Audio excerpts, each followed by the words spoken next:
अस्सलाम वालेकुम रहमतुल्लाहि वबरकातुहू। आप देख रहे हैं रूहानियत का सफ़र, जहां हम इस्लामी तालीमात को शरीयत, तरीक़त, तसव्वुफ़, रूहानियत, मारिफत, बातिनी उलूम और साइंसी नुक्ता नज़र से पेश करते हैं।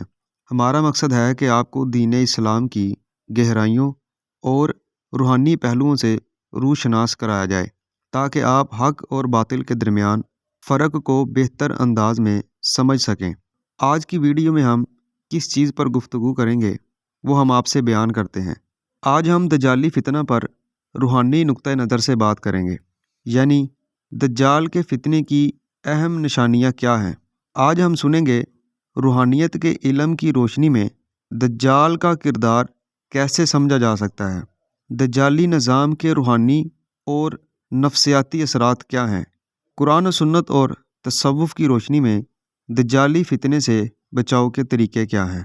सामीन कराम, इस्लामी तालीमात के मुताबिक दज्जाल क़यामत के करीब एक बहुत बड़ा फितना होगा, जो इंसानियत के ईमान, अक़ल और रूहानी तवाज़ुन को हिलाने की कोशिश करेगा। नबी करीम सल्लल्लाहु अलैहि वसल्लम ने दज्जाल के बारे में फ़रमाया, हर नबी ने अपनी उम्मत को दज्जाल के बारे में ख़बरदार किया है और मैं भी तुम्हें ख़बरदार कर रहा हूँ। अब हम बात करेंगे दज्जाली फितने की निशानियाँ। रूहानियत के नुक्ता नज़र से दज्जाल के फितने को सिर्फ़ एक शख्स तक महदूद नहीं किया जा सकता, बल्कि ये एक आलमी निज़ाम, सोच और ज़िंदगी के ऐसे तरीके की नुमाइंदगी करता है जो इंसान को मादियत परस्ती और नफ्स परस्ती की तरफ ले जाता है, जैसा कि टेक्नोलॉजी का गलत इस्तेमाल और रूहानी कमज़ोरी।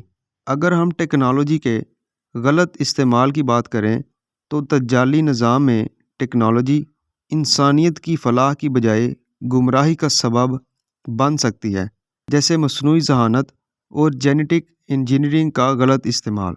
और अगर हम रूहानी कमज़ोरी की बात करें तो दज्जाली निज़ाम इंसान को उसके रूहानी जौहर से दूर करता है, जिसके नतीजे में लोग अल्लाह की याद से गाफिल हो जाते हैं।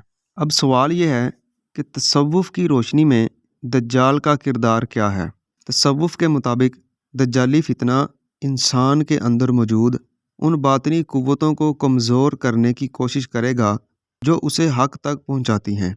इमाम गज़ाली रहमतुल्लाह अलैह फरमाते हैं, बातिन की हिफाजत के बगैर ज़ाहरी आमाल का कोई फ़ायदा नहीं। दज्जाली फितने का एक अहम हदफ इंसान के दिल से नूरे इलाही को ख़त्म करना और उसे ज़ाहरी दुनिया की रंगीनियों में मुब्तला करना है। दज्जाली निज़ाम के रूहानी असरात क्या हैं। नंबर 1, नफ्सियाती कमज़ोरी। दज्जाली फितना इंसान को ज़हनी दबाव, बेसुकूनी और बेयकीनी की हालत में मुब्तला कर सकता है। नंबर 2, ईमान की आजमाइश। ईमान को ज़ाहरी असबाब पर मुनहसिर कर देना और गैब पर यकीन को कमज़ोर करना दज्जाली निज़ाम की अहम निशानियाँ हैं। अब हम सुनेंगे कि दज्जाली फितने से बचाव के तरीके क्या हैं। नंबर 1, कुरान की तिलावत। सूरह कहफ की इब्तदाई और आखिरी आयात दज्जाली फितने से हिफाजत का ज़रिया हैं। नंबर 2, ज़िक्र इलाही। अल्लाह का ज़िक्र दिल को तक़वियत देता है और दज्जाली फितने के असरात को ख़त्म करता है। नंबर 3, रूहानी तरबियत। नफ्स की पाकीज़गी और दिल की सफाई के ज़रिए इंसान खुद को दज्जाली फितने के असरात से महफूज रख सकता है। आज की गुफ्तगू का ख़ुलासा यह है कि दज्जाली फितना एक ज़ाहरी और बातिनी इम्तिहान है जो इंसान को मादियत परस्ती, नफ्स परस्ती और गफलत में मुब्तला करने की कोशिश करता है।